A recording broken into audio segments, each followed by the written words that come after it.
마태복음 5장 38절부터 42절 말씀입니다.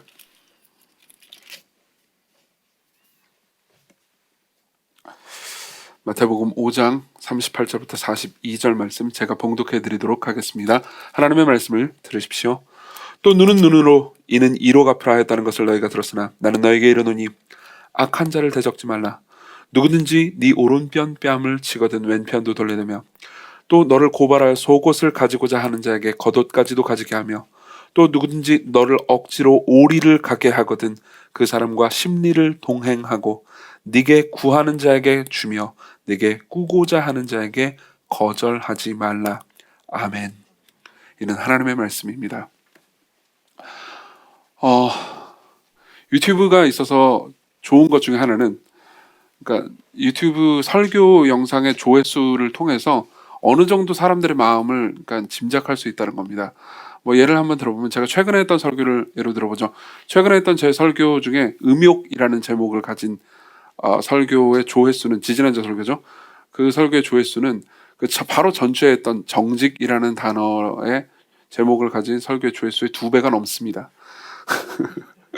재밌지 않습니까? 질문도 당연히 2배가 넘었고요. 질문은 2배가 뭐예요? 3-4배가 넘었습니다.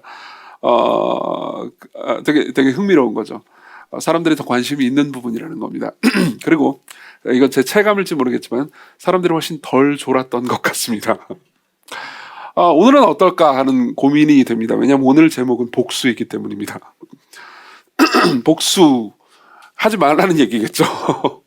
복수하지 말라는 얘기인데, 그러니까 모르겠습니다. 한편으로는 기대도 됩니다. 일단 질문은 더 많을 거라고 생각하고요.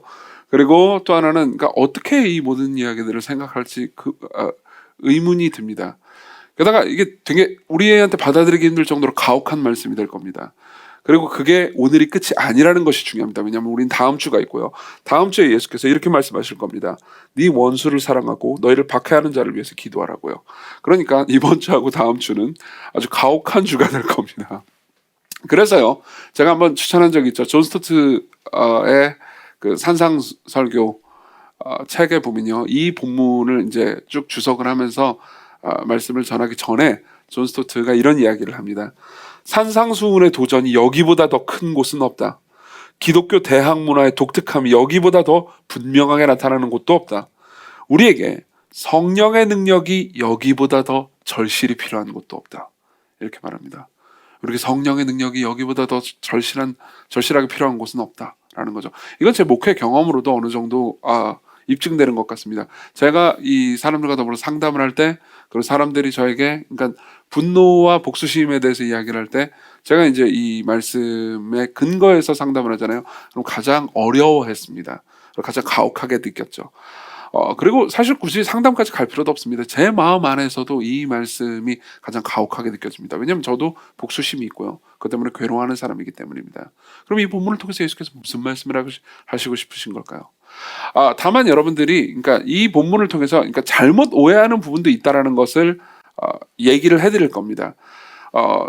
니콜라스 토마스 라이트라는 학자가 있는데, 이 사람은 되게 재미있는 예화를 하나 들려줍니다. 뭐라고 얘기하냐면은, 이제 아버지가 이제 아들에게 한 12살 정도 난 아들에게 이제 자기가 이제 긴 시간 출장을 떠나야 되는 거야. 한 일주일 정도 출장을 떠나야 되는데, 이제 아들한테 이렇게 얘기를 했대요.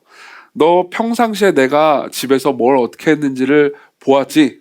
내가 어떻게 했는지 잘 보았으니까 아빠가 지금 일주일 동안 출장 가 있는 동안 엄마와 또 가족들을 대해서 아빠가 했던 것처럼 하렴이라고 얘기를 한 거예요. 그때 이제 아빠의 생각은, 아빠가 이제 굉장히 자상한 아빠였기 때문에 집에서 늘 설거지도 잘하고 엄마를 잘 도와주고 또 뭐 필요한 게 있으면 엄마 심부름 같은 것도 잘해주는 좋은 아빠였거든요. 그래가지고 이제 아빠가 했던 것처럼 엄마를 잘 도와주고 가족들을 잘 섬기렴, 이런 의도로 이렇게 얘기를 했던 거예요. 아빠가 했던 대로 하렴. 그래가지고 일주일 동안 출장 갔다 왔습니다. 그리고 이제 아내한테 물어봤죠. 이 아들이 뭐라고 어떻게 하든. 그러니까는 아들이 약간 이상했어요.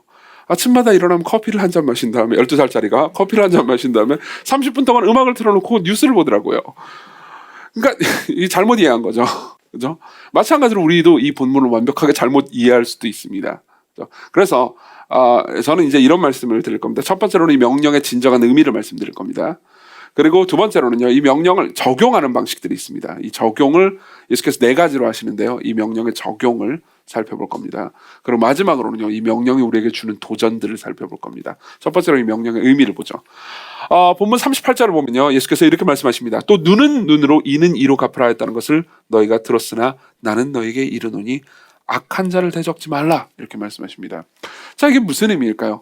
먼저 예수께서 말씀하신 바 눈은 눈으로 이는 이로 갚으라 라는 말씀은 레위기의 말씀을 인용한 겁니다. 레위기의 말씀은 이렇게 죄송합니다. 출애굽기의 말씀을 인용한 겁니다. 출애굽기 21장부터 25절을 인용한 건데요. 그 본문은 이렇게 말합니다. 다른 어떤 해가 있으면 값되 생명은 생명으로, 눈은 눈으로, 이는 이로, 손은 손으로, 발은 발로, 된 것은 된 것으로, 상하게 한 것은 상함으로, 때린 것은 때림으로 갚을지니라 라는 말씀입니다. 이걸 가리켜서 동해보복법이라고 부릅니다. 되게 좀 약간 어려운 말이지만 동해보복법이라고 말합니다. 같은 해, 어떤 사람이 어떤 해를 끼쳤으면 나한테 똑같은 해를 주어서 갚으라는 거죠. 어떻게 보면 굉장히 야만적인 법처럼 느껴질 수도 있습니다. 근데 당시에 이 법을 하나님께서 만드신 데는 이유가 있습니다. 좀 설명을 해드리겠습니다. 당시에는 이제 그 법이 이렇게 딱 있기 전에는, 사실 이거는 이제 함무라비 법전에도 기록되어 있는 내용이기도 해요. 이 법이 있기 전에, 그러니까 사람들이 약육강식의 삶을 살아갈 때는 어떻게 하냐면 동해를 보복하지 않았습니다. 무슨 말이냐면, 예를 들면 어떤 사람이 저한테 기분 나쁘게 했어요. 그럼 그냥 기분 나쁠 수 있는 거잖아요. 그럼 기분 나쁘게 했다고 그래가지고 그러면 기분 나쁘게 하면 되는 거잖아요. 그렇죠? 근데 그걸 어떻게 했냐면은 기분 나쁘게 했어. 그래가지고 이제 막 폭력을 해가지고 거의 막 초죽음이 되도록 만들어 놓거나, 혹은 누가 나를 진짜 해를 끼쳤습니다. 근데 이빨이 하나 나갔어요. 그렇죠? 그럼 이빨을 하나 나가게 해야 되는데 일쪽을 몰살시켜 버리거나 이런 식으로 갚았던 겁니다. 그러니까 굉장히 정의롭지 않았던 거죠. 게다가 이게 같은 해를 왜 해를 끼치는 건 문제가 있는 거 아니야? 라고 생각할 수 있지만, 사실 여러분들이 피해자의 입장에 서 보면은 그렇지 않다는 걸 알게 됩니다. 예를 한번 들어보십시오. 어떤 사람이, 여러분들이 가족이 죽었습니다. 여러분들의 가족이 끔찍한 상상이지만 누가 죽였다고 합시다. 그리고 가족을 죽인 사람이 여러분들한테 와가지고 죽여가지고 좀 가족이 죽어가지고 좀 마음이 안 됐겠네. 그러면 내가 좀 보상을 해줄게. 그러면서 돈으로, 그것도 꽤나 많은 돈으로 막 몇 억 줄게 라고 여러분들한테 말한다고 합시다. 그럼 여러분들이 이게 보상이 되겠군, 이런 생각이 듭니까? 아니죠. 오히려 모욕감을 느낄 겁니다. 그렇죠? 내 가족이 죽었으니까 네 목숨도 내놔 라는 생각이 들 겁니다. 그렇죠? 이거는 정의에 관한 요구입니다. 이건 단순히, 그러니까 복수하고 싶은 욕구뿐만이 아닙니다. 사실 복수심이 다루기가 어려운 이유는 복수심은 정의감과 연결돼 있기 때문입니다. 그러니까 단순히 무조건 복수하지 말라라는 말은, 그러니까 정의감을 죽여라, 세상에 정의와 공평이 없게 하라라는 말과 다를 바 없이 이해될 수가 있습니다. 그런 위협이 있어요. 그렇죠? 그렇기 때문에 하나님께서 출애굽기에서 이 명령을 주실 때는 이런 제한을 준 겁니다. 절대로 해를 끼친 것보다 더 큰 해를 끼침으로써 복수의 굴레가 고통스럽게 이어지지 않도록 하라 라는 명령을 주신 것과 동시에, 실제로 어떤 사람이 해를 끼쳤으면 해를 받은 사람, 즉 피해자와 피해자의 가족들이 너무나 큰 고통을 겪지 않겠느냐. 그렇기 때문에 정의를 바로 세워라 라는 명령을 주신 거예요. 이해되시죠? 그렇죠? 다시 말하면 예수께서요, 이 명령을 언급하실 때 눈은 눈으로 이는 이로 갚으라 했다는 것을 너희가 들었으나 나는 너희에게 이르노니 라고 말할 때는 이 말씀이 잘못됐다고 말씀하신 게 아닙니다. 그렇죠? 출애굽기의 이 말씀이, 그러니까 이 구약시대 때는 이렇게 얘기했는데, 이 구약시대 때 이 말들은 다 이제 취소, 없어져. 그리고 이제 내가 새로운 법을 줄게, 이렇게 말씀하시는 게 아니에요. 그 명령은 그 명령들을 인정을 하는데, 문제는 뭐냐면 이 명령의 진의를 파악하지 못하고 사람들이 오용한 것 때문에 문제였습니다. 이 구약 성경에서 눈은 눈으로 이는 이로 갚으라 라고 말씀할 때는 이건 공적 영역 내에서만 그렇게 하라는 겁니다. 실제로 이 출애굽기의 말씀의 맥락은 이겁니다. 그러니까 이스라엘 백성들 전체가 다 지켜야 되는 사법 제도를 하나님께서 세우신 거예요. 우리가 권력은 입법, 사법, 행정 이렇게 하잖아요. 알죠? 그렇죠? 그런 거 배웠잖아요, 우리. 그렇죠? 입법, 사법, 행정. 근데 사실 이스라엘 백성들에게는 입법이 필요하지 않았습니다. 왜냐하면 입법은 하나님께서 직접 하셨기 때문이죠. 그래서 이제 이 동네마다 장로들을 둬서 이 하나님의 말씀, 율법을 잘 해석하고 적용을 하는 사법과, 그리고 이제 왕이 이제 행정을 하면 되는 거였단 말이에요. 그렇게 권력 분립이 잘 이루어진 나라였어요. 근데 문제는 뭐냐면 하나님께서 그러니까 이 입법 다시 말하면 눈은 눈으로 이는 이로 이렇게 말씀하실 때는 그러니까 이스라엘 백성들 가운데 악이 발생했을 때 국가적으로 이걸 어떻게 처벌을 해야 될 거 아니에요. 그렇죠? 근데 그 처벌을 할 때 예를 들면 돈 많고 힘 있는 놈이라고 그래가지고 그죠? 이 사람이 이제 그 약한 사람을 처벌할 때는 막 굉장히 가혹하게 처벌하는 것을 허락한다든가 그리고 막 어떤 사람이 이제 사람을 죽였는데 이 사람은 돈 많아요. 그러면은 돈이 많은 힘 있고 돈 많은 사람이니까 너는 처벌 안 받아. 이런 식으로 나쁘게 대하면 안 되잖아요. 그러니까 국가를 움직이는 법을 세우고 운용을 할 때는 동해보복을 해라. 그렇죠? 그러니까 어떤 사람이 해를 끼쳤으면 똑같은 해를 줌으로써 그 이상의 해를 절대 주지 말고 정의를 바로 세워라 라는 의도로 하나님께서 이 명령을 주신 겁니다. 근데 재밌는 건 뭐냐면은 여러분들이 여기 보면은 이제 악한 자를 대적지 말고 오른뺨을 치거든 왼뺨도 돌려대며 이렇게 이제 원수를 갚지 말라고 하시잖아요. 예수께서. 근데 이 말이 그러니까 잘 모르는 사람들은 이 구약 시대에는 무조건 보복하고 막 이렇게 무식하게 이 성경을 적용했는데 예수께서는 구약보다 훨씬 더 뛰어난 윤리를 말씀하셨다. 이 구약 성경의 이 허접한 윤리보다 더 위대한 윤리인 용서를 말씀하셨다. 이렇게 오해하기 쉽습니다. 그런 오해는 구약 성경을 잘 모르기 때문에 하는 오해일 가능성이 높습니다. 왜냐하면 구약 성경 레위기예요. 레위기 19장 18절은 원수를 갚지 말며 동포를 원망하지 말며 네 이웃 사랑하기를 네 자신과 같이 사랑하라. 나는 여호와니라 이렇게 말씀하고 계시기 때문입니다. 그러니까 구약 성경의 어떤 부분에서는 눈에는 눈으로 이에는 이로라고 말씀하십니다. 근데 구약 성경의 다른 부분에서는요. 똑같은 모세오경이에요. 다른 부분에서는요. 원수를 갚지 말라고 말합니다. 잠언에 보면 이런 말씀도 있어요. 너는 악을 악으로 갚겠다 말하지 말고 여호와를 기다리라. 그가 너를 구원하시리라. 잠언 24장 29절은 이렇게 말합니다. 너는 그가 너한테 행함같이 나도 그에게 행하여 그가 행한 대로 그 사람에게 갚겠다 말하지 말라. 이렇게 말합니다. 무슨 말이냐면 용서와 회복에 대한 메시지는 구약 성경에도 있다는 거죠. 그럼 이제 우리는 헷갈리게 됩니다. 아니 그러니까 뭐 어떻게 하라는 거야? 이는 이로 눈에는 눈으로 갚으라는 거야? 아니면 용서하라는 거야? 이런 생각이 들 수 있잖아요. 그렇죠? 전체적으로 내용은 이렇습니다. 그러니까 구약 성경도 문맥을 보면 이런 얘기를 하고 싶은 거예요. 사법 제도를 운영하는 한도 내에서 어떤 사람이 어떤 사람을 해를 끼쳤을 때는 그걸 그냥 내버려두면 정의가 손실되잖아요. 그렇죠? 그리고 그걸 그냥 내버려두면 계속해서 악이 창궐하는 것을 막기가 어렵잖아요. 그러니까 국가를 움직이는 이 입법 제도 안에서는 정의를 바로 세우기 위해서 어떤 사람이 해를 끼치면 반드시 해를 그 사람이 똑같이 받게 함으로써 지나치게 보복하지도 못하게 하고 그리고 범죄를 억제하는 효과를 나타내도록 하라라고 출애굽기에서 하나님께서 말씀을 하심과 동시에 개인적이고 사적인 영역 있잖아요. 그렇죠? 개인적이고 사적이고 사람들 간의 이 교제에 관한 문제들에 있어서 내가 막 복수심에 불타오를 수도 있고 고통스러울 수도 있고 갚고 싶어하는 마음이 있을 수 있잖아요. 그때는 원수를 사랑하고 용서하고 받아들이라고 성경이 명령하는 거죠. 이 두 개는 사실 범주가 혼란될 것이 없습니다. 근데 문제는 뭐냐면 당시에 율법을 해석하는 사람들, 예수님 당시에 율법을 해석하는 사람들이요. 그 사람들이 그러니까 이 범주를 막 흐트러뜨려 놨어요. 그래가지고 이 출애굽기에 있는 눈에는 눈, 이에는 이라는 말을 그러니까 지나치게 확대 적용해 버렸습니다. 그래서 사람들이 서로에게 복수하거나 미워하는 것을 그냥 정당화시킨 해석들이 난무했던 거죠. 그렇죠? 그렇기 때문에 실제로 존 웨남이라는 이 학자는요, 그러니까 당시의 해석을, 예수님 당시의 잘못된 해석을 가리켜서 이렇게 이야기를 합니다.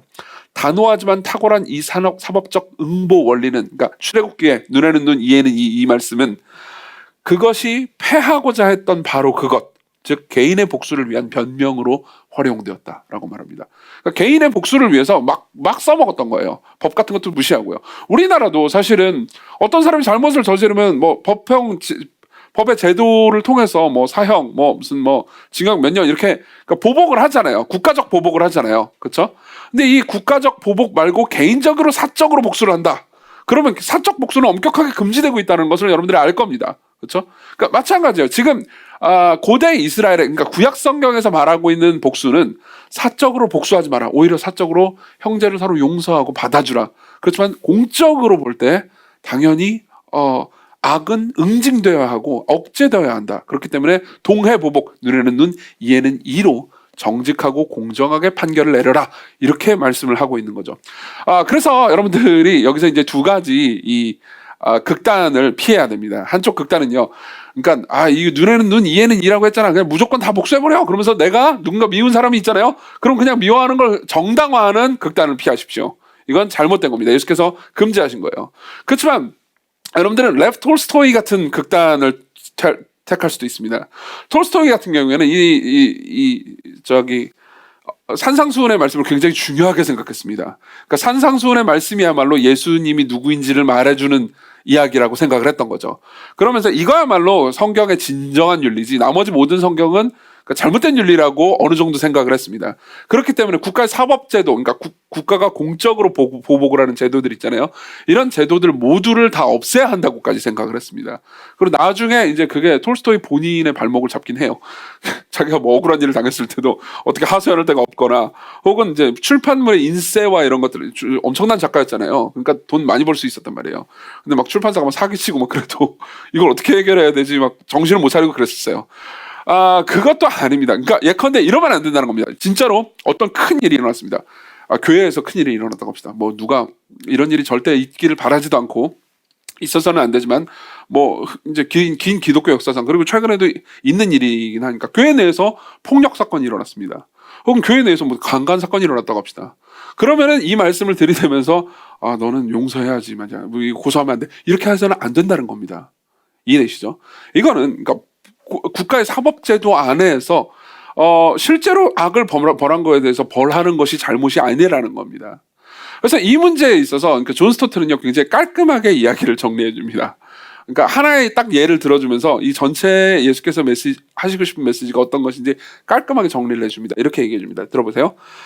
어느 날 밤 집에 강도가 들었는데 내가 도둑을 잡았다. 그럼 어떻게 해야 되느냐? 어느 날 밤 집에 강도가 들었는데 내가 도둑을 잡았다면 경찰에 전화를 해서 그를 잡아가두게 해야 됨과 동시에 그를 집에 앉혀서 먹을 것과 마실 것을 주는 것이 내 의무이다. 이렇게 말합니다. 이해되십니까? 자, 여기에 공적인 것과 사적인 것이 구분됩니다. 강도가 들었어요.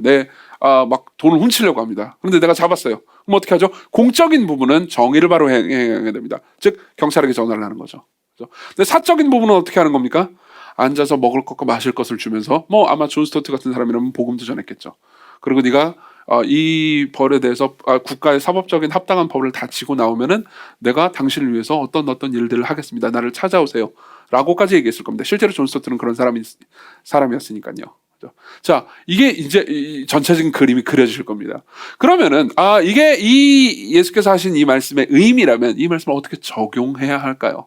여러분들은 이 부분에서 이걸 어떻게 적용해야 되는지 약간 헷갈리실 겁니다. 사실 저는 그러니까 50분 남짓의 설교를 통해서 이 본문 안에 있는 깊이를 다 설명할 수도 없습니다. 이따가 여러분들이 아마 밤에는 질문을 많이 할 거라고 생각하는데, 다음 주까지요. 다 설명할 수 없습니다. 그렇지만 적용을 할 수 있도록 예수께서 하신 말씀들을 하나씩 해석을 해보도록 하겠습니다. 예수께서 직접 적용을 해주시는데요. 39절부터 42절까지 총 4개의 예를 들어주십니다. 그리고 이 4개의 예를 요약해서 한마디로 정리해보자면요, 무저항을 통해서 저항하라는 겁니다. 다시 한번 말씀드릴게요. 무저항을 통해서 저항하라는 겁니다. 사적으로 내가 복수심이 들 때, 분노가 일 때, 저 사람이 나한테 가혹하게 된 거에 대해서 내가 복수하고 싶을 때 어떻게 해야 됩니까? 무저항으로 저항하라는 겁니다. 하나씩 예를 들어드리죠. 39절입니다. 나는 너에게 이르느니 악한 자를 대적지 말라. 누구든지, 첫 번째 예입니다, 네 오른편 뺨을 치거든 왼편도 돌려대며. 오른편 뺨을 치거든 왼편도 돌려대며. 이건 단순한 폭력에 관한 문제가 아닙니다. 왜냐하면 발음이 안 좋습니다. 죄송합니다. 오른편 뺨을 쳤다는 거는요, 그러니까 보통 이제 오른손잡이를 상정한 얘기예요. 근데 오른손잡이가 이렇게 딱 치잖아요. 그럼 왼뺨을 맞습니다. 맞죠? 근데 오른편 뺨을 맞았다는 거예요. 그건 뭘로 쳤다는 건지 아십니까? 손등으로 쳤다는 겁니다. 그러니까 쉽게 말하면 이렇게 친 게 아니고요. 보이시죠? 제가 연기까지 해야 되는 겁니까? 이렇게 친 거죠. 이거는 단순한 폭력이 아닙니다. 모욕이죠. 근데 보세요. 여기서 그러니까 지금 정황을 한번 생각해봅시다. 여기서 딱 맞았습니다. 그러고 나서 자, 여기도 때려봐. 그러면 약 올리는 겁니까? 아니면 용서하는 겁니까? 예수께서 약 올리라고 말씀하셨을까요? 그런 의미는 아닙니다. 그런 의미는 아닙니다. 실제로 이 문제를 약 올리는 거다라고 해석하는 진지한 학자들도 있었던 것 같습니다. 그래서 칼뱅 주석에 보면 그따구로 해석하지 말라고 나와 있어요. 저 진짜 칼뱅 주석 보면서 너무 웃었습니다. 여러분 보십시오. 그런 의미가 아닙니다. 이건 이런 의미입니다. 보십시오. 네 개의 그 얘들 전체가 딱 하나의 원리에 의해서 움직이고 있거든요. 쳤습니다. 그럼 굉장히 큰 모욕을 당했죠. 엄청난 모욕을 당한 겁니다. 그러면은 왼편 뺨을 들이대면서 이렇게 말하라는 겁니다. 상대에게. 당신은 나를 모욕했다. 그렇지만 나는 당신이 나에게 모욕을 주었음에도 불구하고 나의 진정한 자존감이 훼손되지 않았다. 당신이 그 다음에 추가적으로 내 왼쪽 뺨까지 때린다 하더라도 내 자존감은 부서지지 않는다라는 것을 선포하라는 거죠. 저는 원래 선포라는 단어를 잘 안 씁니다. 아시죠? 그렇죠? 근데도 불구하고 굳이 단어를 선포라는 단어를 골랐습니다. 왠지 아십니까? 이거야말로 무저항의 방식으로 저항하는 것이기 때문입니다. 단순히 그냥 나는 착한 사람이니까 무조건 용서해 이런 차원의 의미가 아닙니다. 사람들은 한 대 맞으면 한 대 갚아주는 방식으로 일상생활을 영위하려고 하는데 그 이상을 넘어서라는 겁니다. 그렇죠? 사랑이라는 방식으로 다시 말하면 네가 나에게 아무리 뺏어도 나는 아무것도 뺏길 수 없는 사람이라는 것을 선포함으로 말해줌으로써요. 드러내줌으로써요.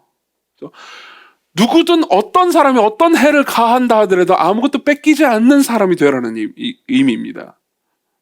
이해되십니까? 그 다음 예를 하나씩 보면서 더 설명해 드리겠습니다. 40절은 이렇게 말합니다. 예수께서 말씀하십니다. 또 너를 고발하여 속옷을 가지고자 하는 자에게 겉옷까지도 가지게 하며. 이건 이 당시의 문맥과 문화를 알면은 쉽게 이해할 수 있는 내용입니다. 당시에는요, 이제 부유하고 힘 있는 사람들 있잖아요. 이런 사람들이 가난한 사람, 그런데도 불구하고 가난한 사람들의 이 재산을 탈취하는 경우가 종종 있었어요. 그럼 어떻게 되냐면 이 사람들은 이제 보통 법을 잘한단 말이에요. 그리고 이제 뭐 가난한 사람들 법을 잘 모르는 경우가 많죠. 그럼 어떻게 하냐면은 이제 법의 허점을 이용해서 이 사람이 하는 일들을 트집을 잡아서 소송을 걸어버립니다. 소송을 걸면 어떻게 하냐? 이제 이런 문제가 있어요. 소송을 딱 걸잖아요. 그러면 상대방 에게 내가 소송을 걸어서 돈을 뺏는다라는 것이 법적으로 최종 판결이 나오기 전까지 보증물을 전당 잡힙니다. 그러니까 전당물을 잡는 거예요. 그게 이제 바로 속옷이었습니다. 여러분들 입장에서 속옷 더럽게 왜 이렇게 생각할 수 있는데 첫째로는 그때 당시 속옷은 귀했어요. 우리는 옷이 엄청 많잖아요. 근데 그때는 옷을 평생 몇 개 안 가지고 있었어요. 그리고 왜 꼭 속옷이었냐면 겉옷을 뺏는 것은 너무나 가혹한 처사였기 때문이에요. 겉옷은 당시의 이불이었어요. 실제로 율법에도 보면요, 그러니까 겉옷을 전당 잡힌 이후에는 그 해가 지기 전에 반드시 돌려줘라. 아무리 전당물이라 하더라도 이런 말씀이 있습니다. 율법 신명기에 나와 있어요. 왜 그러냐면 그거 덮고 자야 되거든요. 그리고 저같이 몸 큰 사람이 가지고 있는 옷 같은 경우에는 키 작은 분들한테는 진짜 이불이 될 거예요, 아마. 그렇기 때문에 잘못하면 얼어 죽는단 말이에요. 그렇기 때문에 반드시 돌려줘라. 이런 이 율법의 명령이 있을 정도란 말입니다. 그렇기 때문에 겉옷까지 전당물을 잡히는 건 너무 가혹하다. 그러니까 속옷을 가지고 와서 전당물을 잡혀라 이렇게 얘기하는 거죠. 뭐 우리 입장에서는 더러운 속옷 버리면 그만이지 이렇게 생각할 수 있지만 당시에는 어쨌든 옷이 귀했다고요. 이해되시죠? 그렇죠? 그럼 어떻게 하느냐? 이제 힘 있는 사람들이 이걸 악용하는 겁니다. 일단 속옷을 뺏어요. 속옷을 뺏고 나서 그럼 이제 분노할 거 아니에요. 나 잘못한 게 없는데 왜 나한테 고소를 해? 그러면서 이제 나름 고소를 하면은 자, 퀴즈. 힘 있는 사람이 이기겠습니까? 이 힘 없는 사람이 이기겠습니까?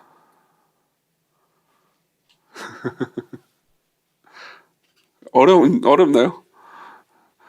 정답은 힘 있는 사람이 이길 수도 있고 질 수도 있다는 겁니다. 실제로 질 수도 있어요. 지는 경우도 있습니다. 근데 저도 결론은 힘 없는 사람한테만 손해가 갑니다.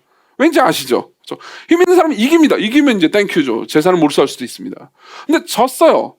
내가 고소를 걸고 딱히 나한테 이 손해볼 게 없습니다. 게다가 법을 잘 안단 말이에요. 그럼 법률 시스템을 잘 운영할 수가 있습니다. 그렇기 때문에 이 과정 중에서 자기는 뭐 재판이 진행되는 가운데서 뭐 일 안 하고 놀아도 괜찮단 말이에요.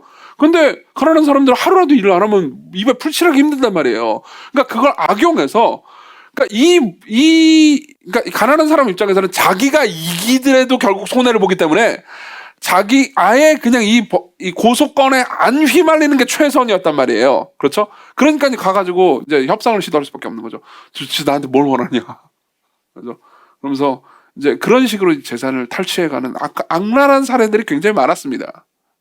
근데 그때 뭐라고 하느냐면 이렇게 하는 거예요.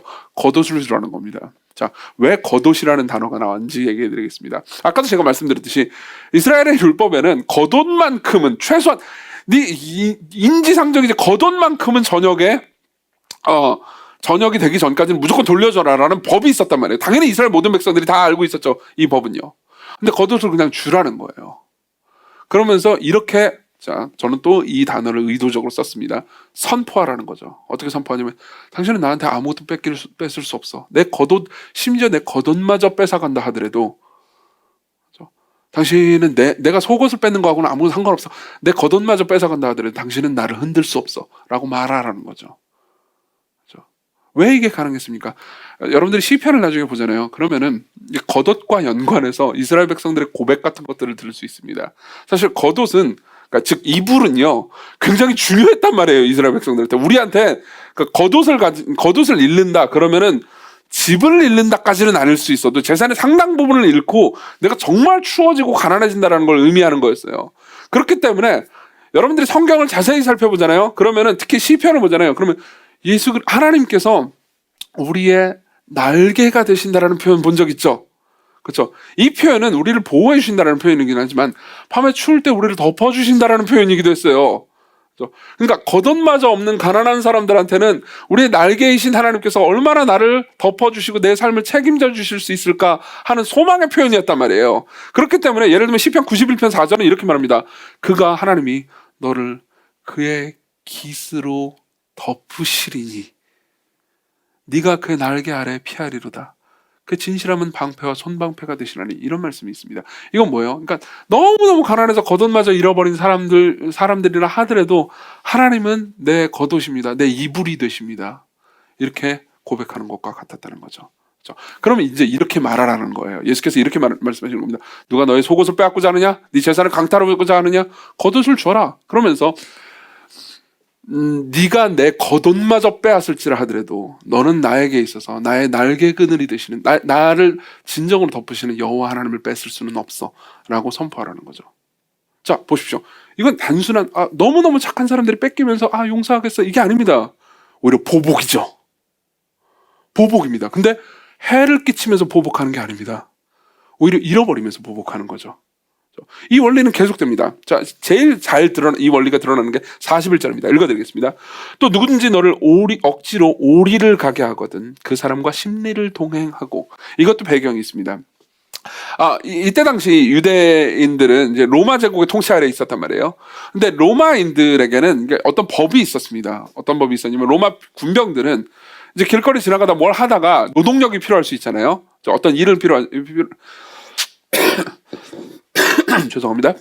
일을 필요로 할 수 있잖아요. 그러면은 아무나 붙잡아가지고 일을 그냥 시킬 수 있었어요. 언제까지 일을 시킬 수 있냐? 최소한 내가 어떤 짐을 지고 있어요. 예컨대 로마 병정인데 짐을 지고 있습니다. 근데 짐 무겁고 혹은 안 무겁더라도 내가 지기 귀찮아. 그럼 이제 아무나 찍는 거예요. 막 윤영호 일로 와. 너 힘도 좋게 생겼네. 그래가지고 지게 하면 됩니다. 그리고 최대 1.6km까지 걸어갈 수 있게 만들었습니다. 여기 오리라고 되어 있지만은 이제 1마일을 가리킵니다. 1.6km까지 걸 수 있어요. 근데 1.6km 이상은 안 됩니다. 법으로 엄격하게 금지돼 있었어요. 그러니까 어떻게 했겠어요?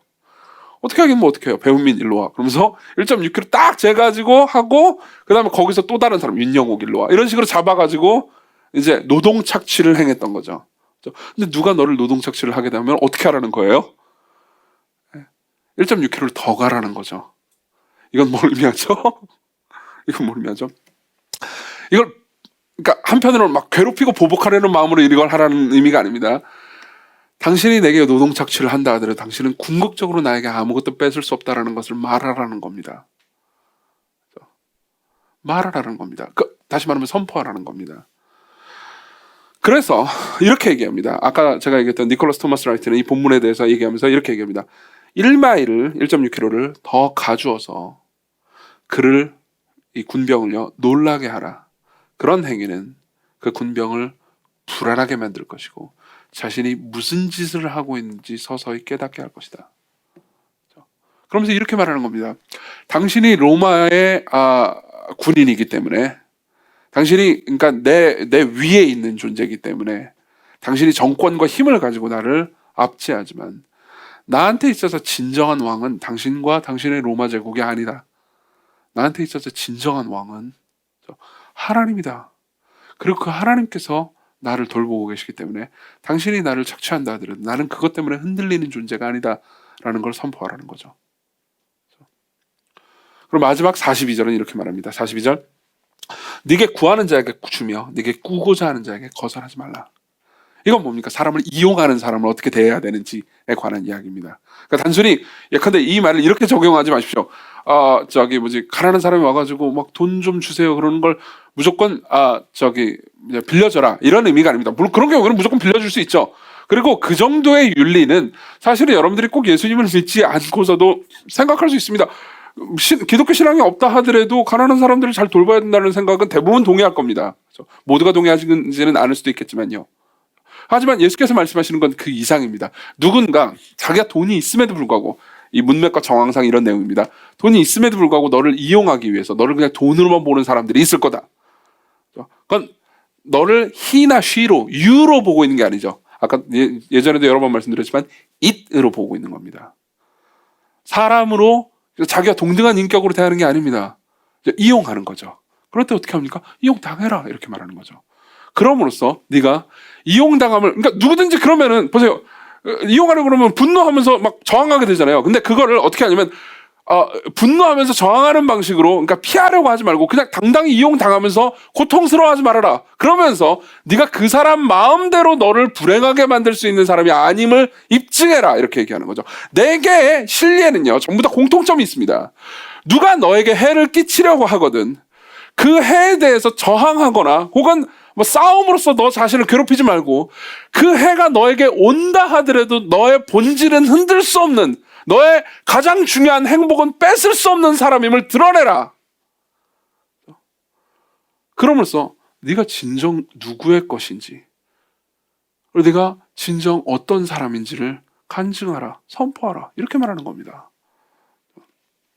그래서 디트리히 본해퍼는 이 본문에 대해서 쭉 이야기를 하면서 이런 이야기를 합니다. 읽어드리겠습니다. 디트리히 본해퍼는 20세기의 신학자인 동시에요, 나치의 저항운동을 했던 사람이기도 합니다. 제가 읽어드릴게요. 타인의 악이 저절로 멎고 그치고 그 악이 찾던 것, 곧 저항과 그 악을 더욱 부추길 새로운 악을 만나지 못할 때 악의 극복은 이루어진다. 악함이 그 어떤 대상도 어떤 저항도 만나지 못하고 예수님의 제자가 그 악을 견디고 참을 때 그 악은 드디어 무력해진다. 여기서 악은 이제 대적할 수 없는 적수와 마주친다. 물론 이 마주침은 저항의 마지막 잔재까지 취소되고 악을 악으로 갚는 것을 포기하는 행위가 철저히 이루어지는 곳에서만 일어난다. 여기서 악은 악을 유발하려던 자신의 목표를 달성하지 못하고 버림받게 된다. 이해하십니까? 어려우십니까? 아마 어려울 수도 있을 겁니다. 개념 자체가 어렵지는 않겠죠. 그렇지만 이런 게 있다고? 라고 생각할 수 있습니다. 저는 지난 3번의 설교를 통해서 분노, 음욕, 그리고 정직, 그러니까 거짓의 문제를 다뤘죠. 그러니까 지난주에 질문을 받은 게 있습니다. 여기서 어떤 이 자매가 저한테 질문했던 건데요. 그러니까 이 3편의 설교 전체는 이런 내용이었습니다. 그러니까 우리가 누군가 사람을 대할 때 사무라시켜서 이용하지 말라는 얘기였죠. 그렇죠? 근데 그때 이제 누군가가 저한테 이렇게 질문을 했습니다. 그러면요, 누가 나를 사무라시켜서 이용해 먹으려고 하면은 그럼 어떻게 대해야 하죠? 라고 묻더라고요. 그래서 제가 이렇게 대답했습니다. 그럼 어떻게 대해야 하죠? 라는 질문에 대한 답이 바로 그 다음에 나와요. 라고 질문했습니다. 이번 주하고 다음 주 설교요.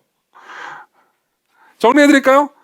핵심은 이겁니다. 예수께서는 지금까지, 그러니까 지난 3번의 설교를 통해서, 지난 3번의 설교가 만난 본문들을 통해서 우리한테 이렇게 말씀하십니다. 너희들은 사람을 이용해서는 안 된다. 사랑해야 한다. 그리고 오늘하고 다음 주를 통해서 우리에게 또 이렇게 말씀하십니다. 누가 너희를 이용하려고 들으냐? 이용당해라. 그리고 용서하고 사랑하라. 이렇게 말씀하시는 거죠. 그렇죠? 이건 반대로 이렇게 표현할 수도 있습니다. 오히려 용서함으로 상대를 정죄하라는 의미이기도 합니다. 말이 너무 어렵나요? 용서함으로 상대를 정죄하라는 의미이기도 합니다. 상대에게 베풀므로 상대를 정죄하라는 의미이기도 합니다. 예전에 한번 예를 들어드린 적이 있습니다. 미로슬라브 볼프라는 사람이 있습니다. 미로슬라브 볼프는요, 그러니까 미국의 신학자입니다. 이 사람은 유고슬라비아 출신의 미국인 신학자인데, 이 사람은 아주 끔찍한 유고슬라비아 내전 전쟁의 참상을 겪은 사람이기도 합니다. 그리고 이 사람은 베품과 용서라는 굉장히 탁월한 작품을 씁니다. 그리고 나서 우리가 용서해야 되는 이유에 대해서 여러 가지 방식으로 분석하면서 이야기를 합니다. 근데 그러면서 되게 중요한 부분을 얘기합니다. 용서는 상대를 향한 일종의 정죄라고요. 용서가 어떻게 정죄입니까? 용서는 정죄가 됩니다. 예를 들어봅시다. 제가 종원 형제랑 처음 만났습니다. 만난 지 처음이에요. 처음 만나가지고 대화를 합니다. 친구가 되기 위해서. 그래서 제가 선물을 하나 준다고 합시다. 그래서 종원 형제한테 책을 하나 준다고 합시다. 그러면 종원 형제는 그걸 좋은 선물이군요. 별로 안 좋아할 수도 있지만 어쨌든 책이 뭐 엄청 두껍고 그러면 안 좋아하겠죠. 뭐 책이 엄청 두껍거나 아니면 뭐 책이 제가 쓴 책이거나 그럼 별로 안 좋아할 수도 있습니다. 근데 어쨌든 그럼 선물로 여기겠죠. 근데 예를 들면 제가 이렇게 말한다고 합시다. 종원 형제, 제가 선물을 하나 줄게요. 뭐죠? 용서입니다. 당신을 용서하겠어요. 그러면은 당장 무슨 생각이 들겠습니까? 네가 뭔데 날 용서해? 안 그래요? 용서를 준다는 건 상대방이 나쁜 일을 했다는 걸 내가 인정한다라는 의미이기도 합니다. 상대방이 나한테 피해를 끼쳤다라는 걸 먼저 인정하지 않으면 그 다음에 용서를 할 수가 없습니다. 안 그래요? 내가 뭔데 용서를 해요? 그렇죠? 자, 그림을 하나 보여드리겠습니다. 그림 하나 보여주십시오. 이게 인터넷으로도 나가겠죠? 네. 여러분들이 이 그림을 보고 이 그림에 옛날에 한번 보여드린 적이 있어요. 근데 처음 보는 분들이 많을 테니까요. 이 그림을 보고요. 여러분들이 이 그림에 대한 설명을 들으면요. 아마 죽을 때까지 이 그림을 잊지 못할 겁니다. 보이시나요? 죄송한데 뒤에 불 좀 꺼주실래요?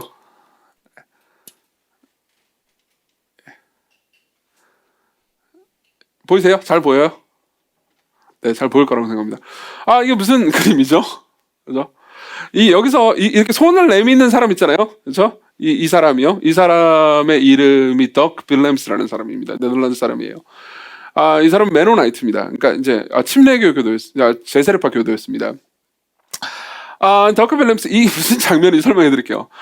이때 당시 빌렘스는 이제 핍박받고 있었습니다. 자신이 가지고 있는 신앙 때문에 탄압을 받고 있었어요. 그래서 감옥에 갇혔습니다. 그리고 죽게 되었어요. 그러다가 어떻게 해가지고 이제 어떤 도움으로 인해서 감옥에서 탈출했습니다. 그리고 덕 빌렘스를 감옥에 가둔 것 자체가 상당한 악이었죠. 공권력의 부당한 집행이었습니다. 그러고 나서 이제 탈출을 해가지고 도망을 가고 있는데 여기 이제 살얼음판이에요. 살얼음판인데 막 도망가고 있다가 지금 이 물에 빠진 사람은 누구냐면은 자기를 쫓고 있는 군인입니다. 군인이 쫓아가지고 이제 덕 빌렘스를 잡아가지고 죽이려고 데리고 오는데 이 살얼음판이라고 그랬잖아요.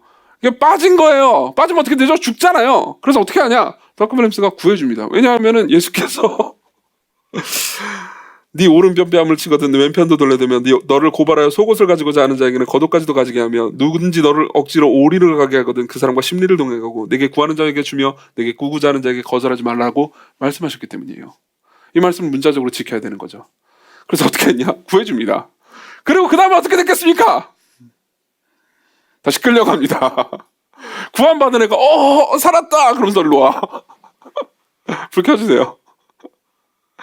네, 이제 이거 그림 안 봐도 됩니다. 그리고 덕 빌렘스는 사형당합니다. 자, 보십시오. 아마 여러분들이 나중에 이 그림을 다시 보게 되면요, 이 그림에 얽힌 일화를 결코 잊을 수 없을 겁니다. 사람 이름을 까먹을 수도 있어요. 덕 빌렘스라는 사람 이름을 까먹을 수도 있는데 이 그림에 관한 이야기는 절대 잊지 못할 겁니다. 저는 이걸 보면서 되게 여러 가지 생각을 했습니다.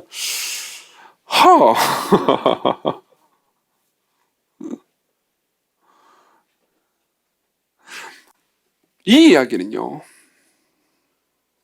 오랫동안 남았죠. 21세기 서울에 살고 있는 저도 알고 있는 얘기니까 여러분들도 이제 알게 됐죠.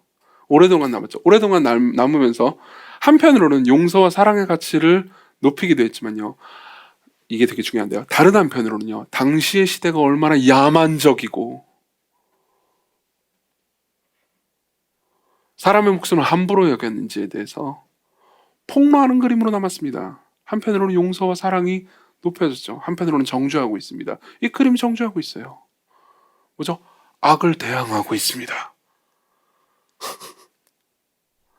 악을 대항하고 있습니다.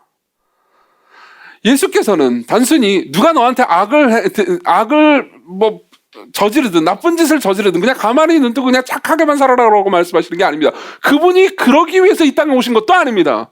그분은 악을 부수려고 오셨습니다. 악을 끝장내려 오셨습니다. 사탄의 세력을 박살내러 오셨습니다. 그분은 진짜 정의를 세우러 오셨습니다. 그리고 그분의 죽으심으로 죄가 폭로되고 악이 무너졌다는 것이 입증됐죠. 예수께서는 단순히 감상적인 용서를 말씀하시러 오신 게 아닙니다. 어떤 의미에서는 폭력적인 용서를 말씀하러 오신 겁니다. 되게 안 어울리는 조합 아닙니까? 그렇지만 이 용서는요, 너무나 체제 전복적입니다. 예전에 제가 한번 소개시켜드린 그 노래가 있습니다. 이 노래를 부르는 난이도가 너무 높기 때문에 제가 함부로 부르진 못하지만 가사를 너무 좋아하기 때문에 제가 종종 저 혼자 있을 때 부르는 노래입니다. 다윗과 요나단이 부른 노래, 예전에 한번 소개시켜드린 적이 있어요. 내가 먼저 손 내밀지 못하고, 내가 먼저 용서하지 못하고, 내가 먼저 웃음 주지 못하고, 이렇게 맞아요? 저? 머뭇거리고 있네. 그가 먼저 손 내밀길 원했고, 그가 먼저 용서하길 원했고, 그가 먼저 웃음 주길 원했네. 나는 어찌 된 사람인가? 오 간교한 나의 입술이여, 오 옹졸한 나의 마음이여, 왜 나의 입은 사랑을 말하면서, 왜 나의 마음은 화해를 말하면서, 왜 내가 먼저 져줄 수는 없는가? 왜 내가 먼저 손해볼 수는 없는가? 오늘 나는 주님 앞에서 몸둘 바 모르고 이렇게 흐느끼며 서 있네. 어찌할 수 없는 이 마음을 주님께 맡긴 채로. 예수님의 기독교 책에서요, 제가 쓴 책입니다. 참고로 없으시면 저한테 말하세요. 제가 줄게요.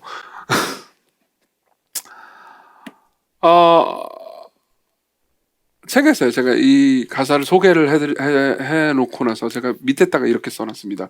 이건 제가 굉장히 한편으로는 통쾌한 마음과 더불어서 저라는 사람 자신에 대해서 되게 반성하는 마음으로 쓴 내용입니다. 제가 쓴 말을 읽어드리겠습니다. 이 노래가 가지고 있는 급진적 성격과 혁명적인 생각이 보이십니까? 이러한 노래는 이제 세상에서는 찾아볼 수 없습니다. 당연히 찾아볼 수 없죠. 교회에서도 부르기 어렵죠. 저는 최근에 한 번도 교회에서 부르는 거 본 적이 없습니다. 물론 멜로디가 좀 어렵긴 해요. 용서가 바보짓으로 취급받는 시대에 내가 먼저 용서하지 못해서 죄책감을 느끼는 방식의 사고는 단순히 어리석은 것이 아닙니다.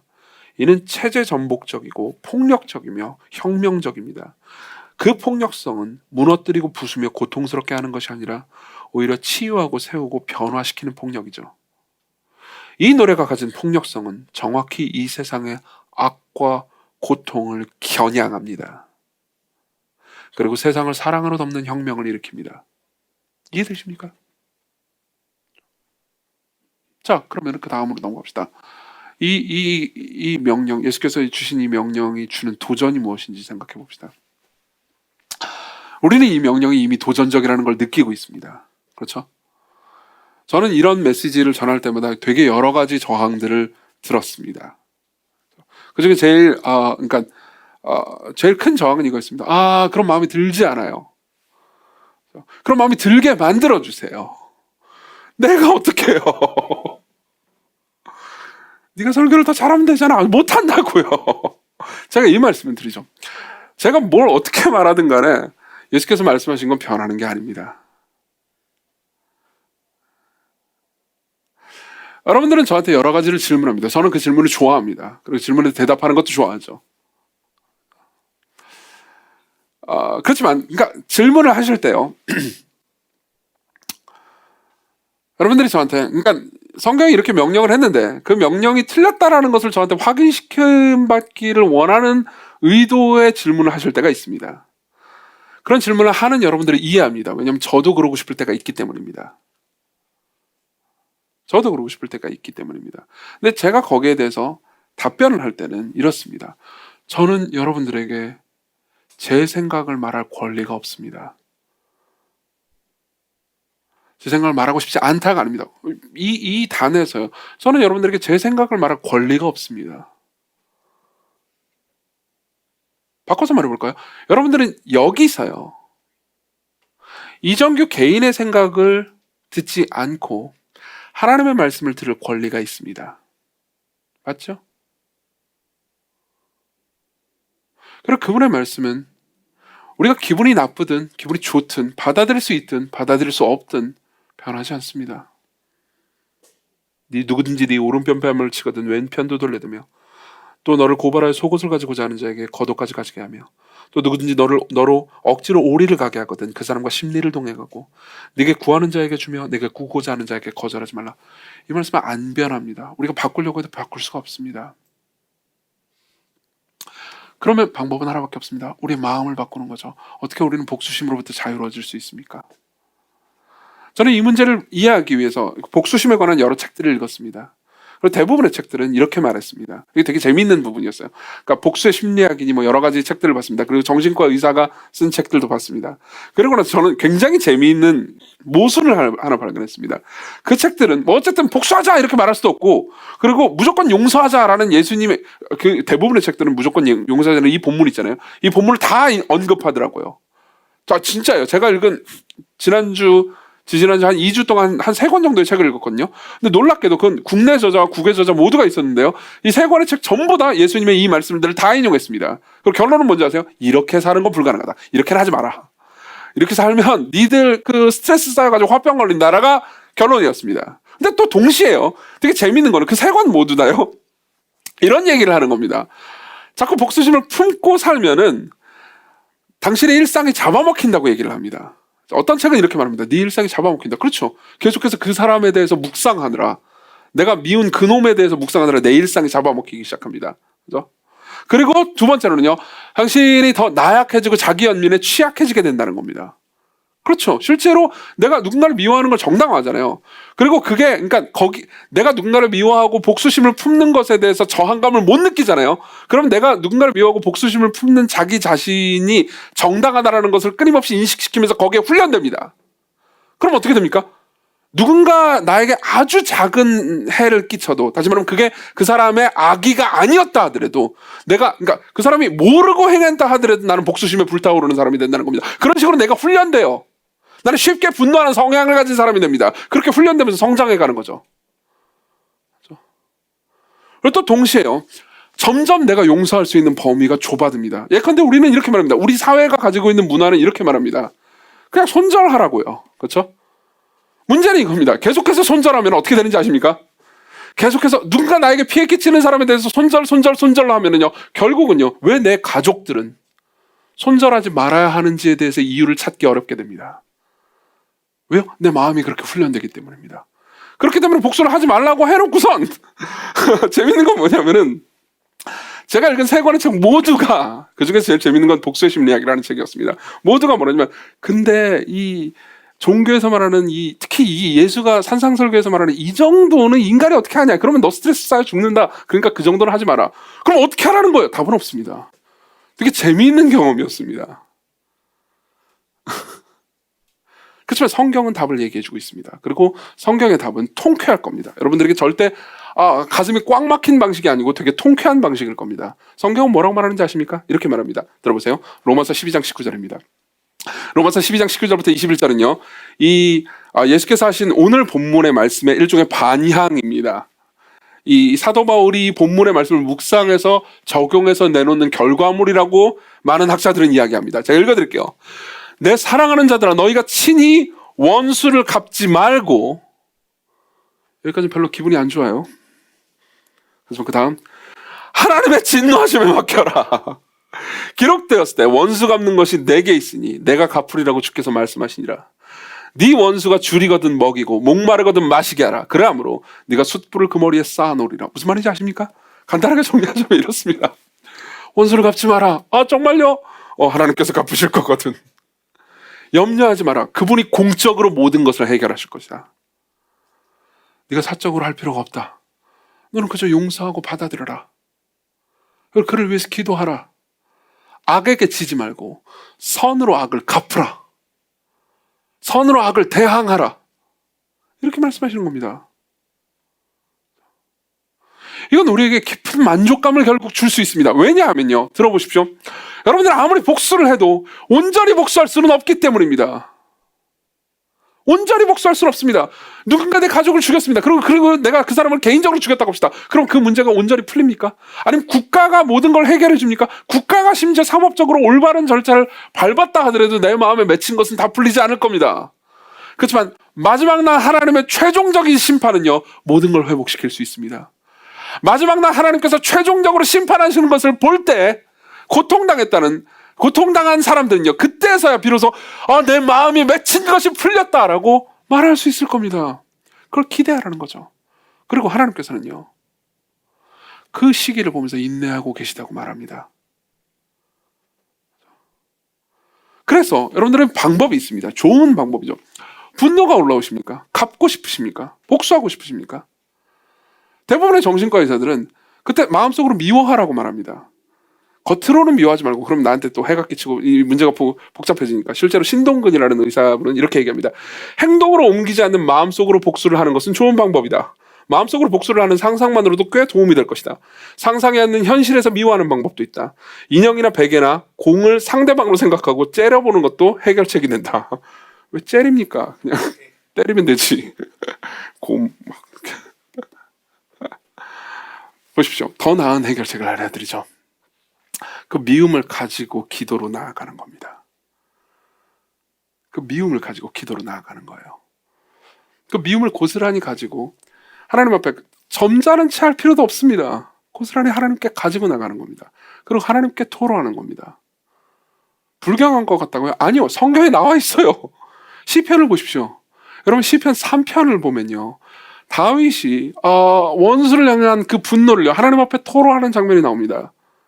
시편이 히브리어로 된 본문을 사실 우리가 읽고 있는 개역 개정보다 제가 생각하기에는 메시지역이, 유진 피터슨이 개인적으로 번역한 겁니다. 메시지역이 훨씬 더, 그러니까 뉘앙스를 잘 살린 것 같아서 메시지역 시편 3편을 제가 읽어드리겠습니다. 여러분들이 이걸 읽으면요, 어떤 생각이 들지 궁금합니다. 읽어드릴게요. 시편 3편 7절을 메시지역으로 읽어드리겠습니다. 일어나소서 하나님, 나의 하나님 도와주소서. 저들의 얼굴을 후려갈기소서. 이쪽 저쪽 귀싸대기를 날리소서. 주먹으로 아구창을 올리소서. 다윗이 한 말이에요. 하나님께요. 자, 보십시오. 이 기도는 여러분들을 곧 이 기도만으로 남게 하지 않습니다. 이 기도는요, 여러분들을 어디로 데리고 갑니다. 이 기도를 드리는 대상으로 여러분들을 데리고 갑니다. 기도의 좋은 점이죠. 여러분들이 뒷담화를 하고 싶으시면 하나님께 하면 됩니다.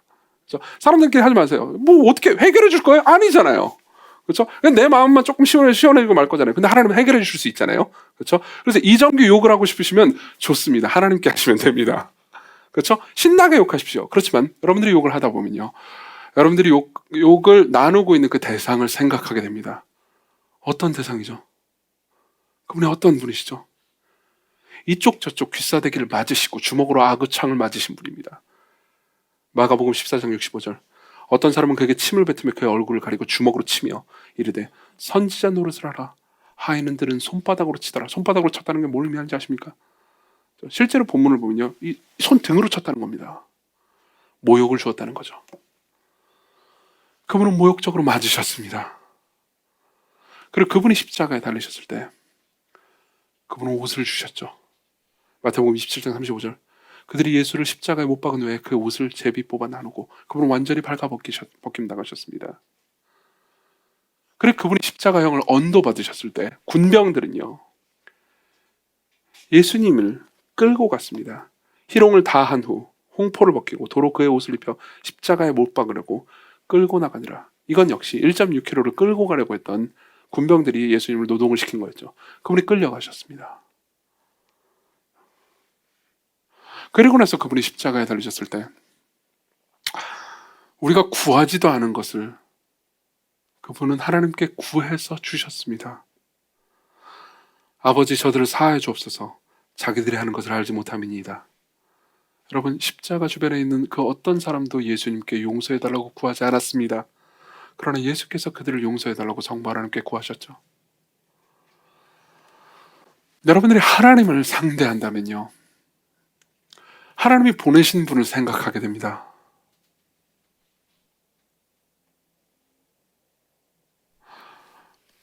아까 중간에 제가 던졌던 질문을 여러분들에게 다시 한번 들려드리죠. 누군가 그랬습니다. 전주, 세주의 설교는요, 사람들을 이용하지 말라는 설교였잖아요. 근데 누군가 저를 이용하면은 어떻게 해야 되죠? 예수께서는 이렇게 말씀하십니다. 이용당하라고요. 그러고 나서 여러분들 모두에게 스스로 한번 던졌으면 하는 질문이 있습니다. 우리는 다 하나님을 이용합니다. 맞죠? 저는 종종 제가 하는 일이 하나님을 이용해서 밥 벌어먹고 명예를 찾으려고 하는 일이 아닌가 의심될 때가 있습니다. 그리고 제 마음에 그것이 없다고 말할 수 없는 때가 많이 있습니다. 여러분들도 마찬가지일 겁니다. 하나님을 사랑하거나 그분과 더불어서 교제하는 것을 좋아하지는 않지만 하나님이 전능한 분이라고 하니까는 그분께 구해서 무언가를 얻는 것은 좋아하는 거죠. 우리는 하나님을 이용하는 것을 좋아합니다. 그분이 어떻게 여러분들을 대하셨습니까? 우리가 하나님을 이용하려고 할 때 그분이 어떻게 여러분들을 대하십니까? 오래 참으셨습니다. 산상수훈의 메시지가 단순히 우리에게 주는 명령으로만 들린다면 우리는 이 메시지가 너무 가혹하고 고통스럽게 느껴질 겁니다. 그렇지만 산상수훈의 메시지는 한편으로는 명령이지만 한편으로는 예수 그리스도를 그리는 초상화이기도 합니다. 그분이 오른편 뺨을 맞을 때 왼편도 되셨습니다. 그분이 속옷을 가지고자 하는 자에게 모든 것을 주셨습니다. 그분이 병정들에게 끌려가서 심리를 가셨습니다. 그분이 구하는 자에게 주고 심지어 구하지 않는 자들 위해서도 그들에게 가장 필요한 것을 구해서 그들에게 주셨습니다. 우리에게 용서를 주셨죠. 그리스도께로 오십시오. 여러분들의 마음이 괴롭다면요, 그분께로 나아오십시오. 그리고 그분 안에서 여러분들이 가지고 있는 복수심과 고통과 용서하고 싶은 마음, 그런 마음도 있잖아요, 사실. 그 모든 것들을 내려놓고 그분과 더불어 대화하십시오. 그분이 여러분들을 용서하시고 여러분들을 받으시는 사랑을 경험하게 될 겁니다. 우리 같이 기도합시다.